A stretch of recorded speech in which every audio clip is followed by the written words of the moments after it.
بسم الله الرحمن الرحيم. اللهم لك الحمد كما ينبغي لجلال وجهك وعظيم سلطانك.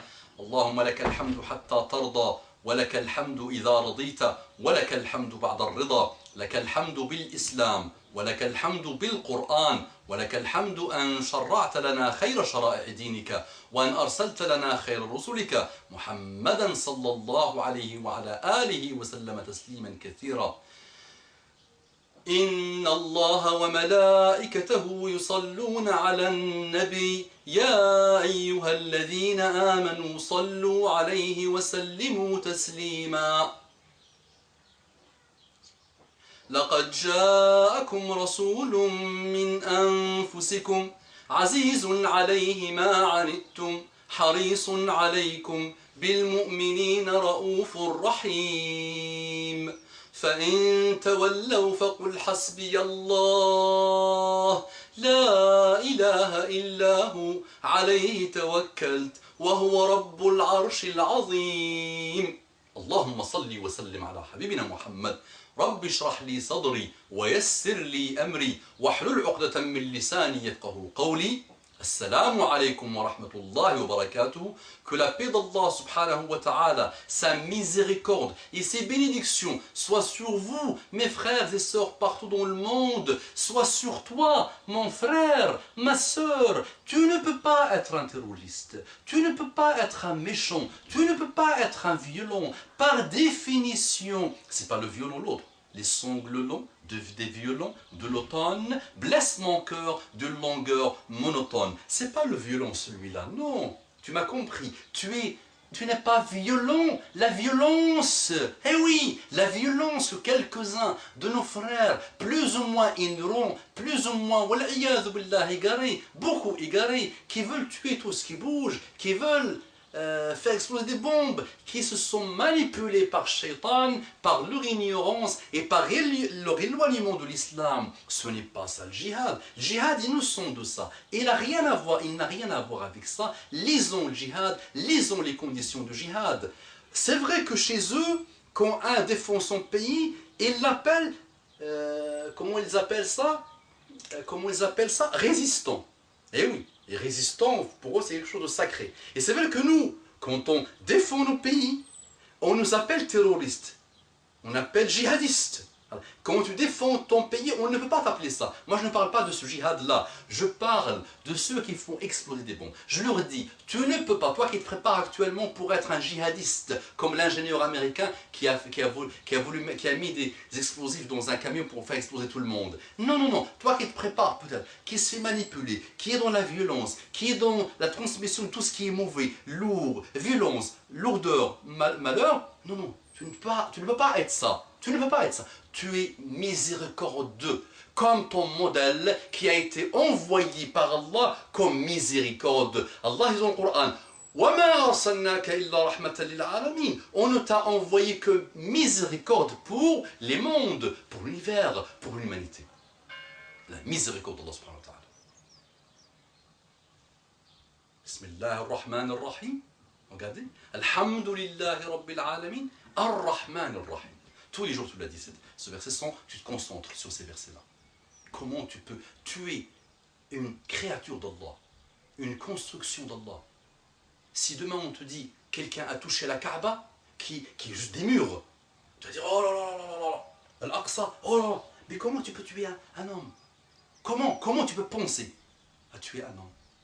Au lieu de tuer un homme, montre-lui, propage, aide-le s'il te plaît, barakallahu fik. Qu'Allah vous bénisse. Bonjour mes frères et sœurs en humanité. J'ai plus besoin, je sais que vous êtes intelligents, de rappeler que nous pouvons vivre en intelligence, en paix, en amour, en respect, en symbiose. Salam alaikum wa rahmatullahi wa barakatuh, mes frères et sœurs. Que la paix de Dieu, sa miséricorde et ses bénédictions soient sur vous, mes frères et sœurs, partout dans le monde. Bonjour mes frères et sœurs en humanité. Avant de lire cette histoire extrêmement profonde, je me donne un conseil ainsi qu'à mes frères et sœurs. Méfions-nous de la zappette des rappels.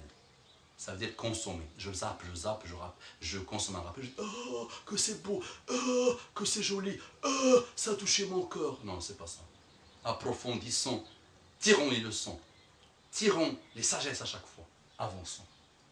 Méfions-nous de notre tendance fâcheuse d'être des consommateurs des rappels.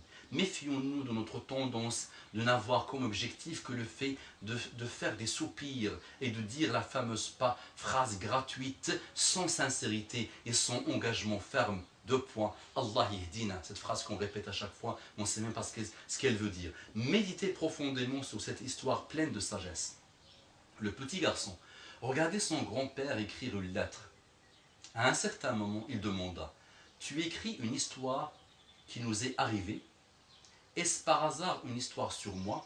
Le grand-père cessa d'écrire, sourit et déclara à son petit-fils, « J'écris sur toi, c'est vrai, mais plus important que les mots est le crayon que j'utilise. » Mais plus important que les mots, quoi? Le crayon que j'utilise.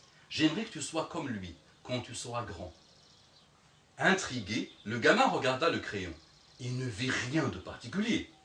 Mais il est pareil à tous les crayons que j'ai vus dans ma vie. Tout dépend de la façon dont tu regardes les choses. Il y a en lui 5 qualités qui feront de toi, si tu parviens à les garder, une personne en paix avec le monde. 1. Première qualité. Qualité numéro 1. Première qualité. Tu peux faire de grandes choses, mais tu ne dois jamais oublier qu'il existe une main qui guide tes pas. Cette main, nous l'appelons Dieu. Il doit toujours te conduire vers sa volonté. Deuxième qualité. De temps à autre, je dois cesser d'écrire et utiliser le taille-crayon. Le crayon souffre un peu, mais à la fin, il est mieux aiguisé. Par conséquent, sache supporter certaines douleurs, car elles feront de toi une meilleure personne. Troisième qualité. Le crayon nous permet toujours d'utiliser une gomme pour effacer nos erreurs. Comprends que corriger une chose que nous avons faite n'est pas nécessairement un mal, mais que c'est important pour nous maintenir sur le chemin de la justice. Quatrième qualité. Ce qui compte vraiment dans le crayon, ce n'est pas le bois ou sa forme extérieure, mais le graphite qui se trouve à l'intérieur. Par conséquent, prends toujours soin de ce qui se passe en toi. Cinquième qualité. Il laisse toujours une marque. Le crayon. Cinquième qualité du crayon. Il laisse toujours une marque. De même, sache que tout ce que tu feras dans la vie laissera des traces.